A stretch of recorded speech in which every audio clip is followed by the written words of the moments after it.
တရုတ်မှာနာမည်ကြီးနေတဲ့ဒိုဘိုးနှစ်ကျော်လူကြီးမင်းတို့အနေနဲ့ဘဝမှာတစ်ခါလောက်ကြော်စားကြည့်တဲ့ကြွကြွရွရွလေးနဲ့အရသာရှိစားကောင်းစေတဲ့ဒိုဘိုးကျော်လေးကိုကြော်စားကြည့်ပါ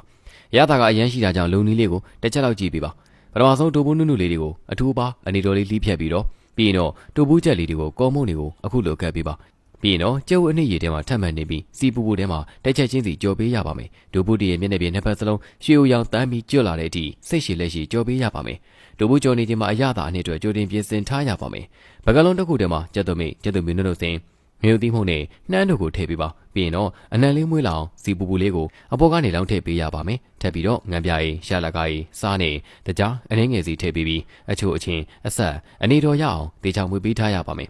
ဒိုဘိုးတွေကျွတ်သွားပြီဆိုရင်တော့ခုနကဆက်ထားတဲ့အနှိမ့်ရည်တွေကိုတိုးဘူးတွေပေါ်မှာအနှံ့ဆန်းပေးလိုက်ပါဒိုဘူးသားတွေတဲကိုအရသာစိတ်ဝင်တော့ခဏလောက်ထပ်ထားပေးပြီးတော့ထမင်းမြင့်စီမဲ့အနှစ်ဆန်းတိုးဘူးကျော်လေးရရှိပါပြီအပြင်သားကကြုတ်ပြီးအတွင်းသားကအီလေးနဲ့မဟုတ်တကားစားလိုက်တာနဲ့လုံးဝကြိုက်သွားမှာမို့လူကြီးမင်းတို့လည်းကြံ့နေတတ်တယ်ဆိုရင်အိမ်မှာအခုလိုလေးကြော်စားကြည့်ပါ